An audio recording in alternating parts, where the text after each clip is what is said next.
There's not a future.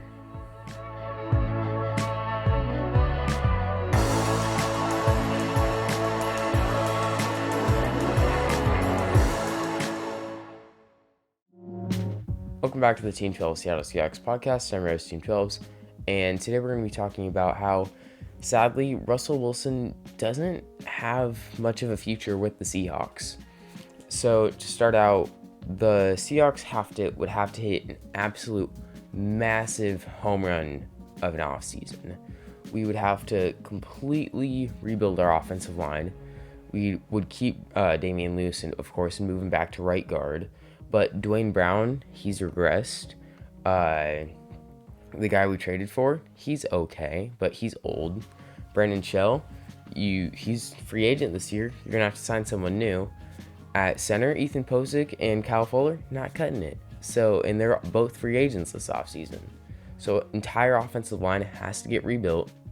DK Metcalf is getting an extension. You need a new running back. And then your offense is okay, but you need an entire new offensive line, a new running back. So half your offense needs to be rebuilt.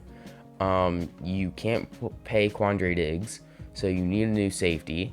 You need 2 new cornerbacks because, yes, Sidney Jones is coming along and he's playing great. DJ Reed, he's really good as well. But you can't just have those 2 guys. Behind them, you have Trey Brown, I think that's his name, that we drafted in the 3rd round this year.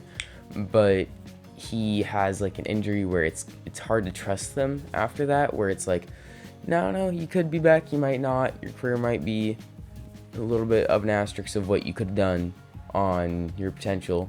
So behind Sidney Jones and DJ Reed, you have nobody else pretty much. So you're going to need Stephon Gilmore in free agency and another cornerback. Then you have to rebuild your defensive line and keep Darrell Taylor, pretty much the only piece there.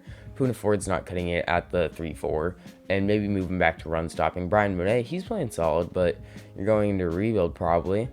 And you need 3 new defensive tackles.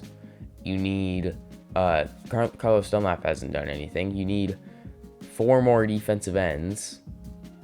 And you need probably 2 new linebackers.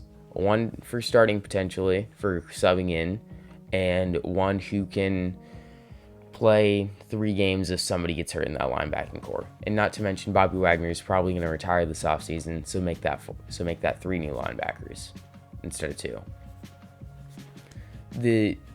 You need offensive line, running back, defensive line, safety, and linebacker. That's about half your team that you need to rebuild. Once you're at that state of having half your team needing to be rebuilt, you probably need to go into a rebuild, and you're probably not going to hit a home run off season like you did in those 2012, 2013, not so much 2014 years.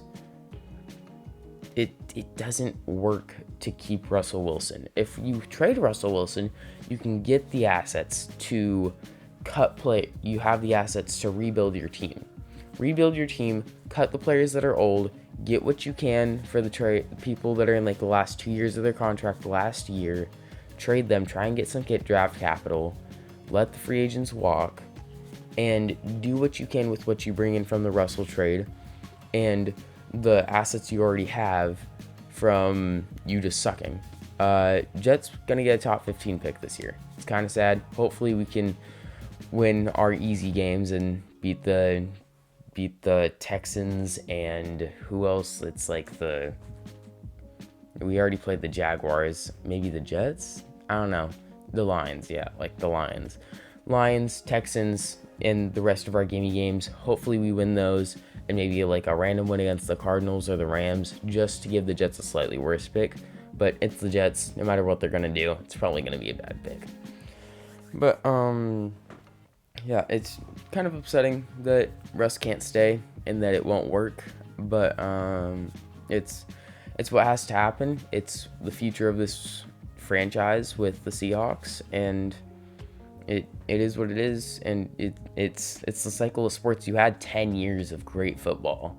10 years of great football, where you and the Patriots were pretty much the only consistent winners in the NFL, and no one understood why, because our draft sucked, and that people understand why now.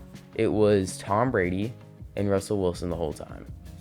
So yeah, other than that, there's not really anything else to cover in this video, so I'll have a link in my description for my Discord. It always helps so much if you like and subscribe.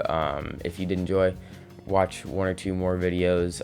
I know I don't like to subscribe after watching one video, so just stick around for a little bit, check in here and there on and watch a video, and maybe you'll like it and you should subscribe. It's free to unsubscribe like always. So yeah, if you did subscribe, and have a good rest of your day.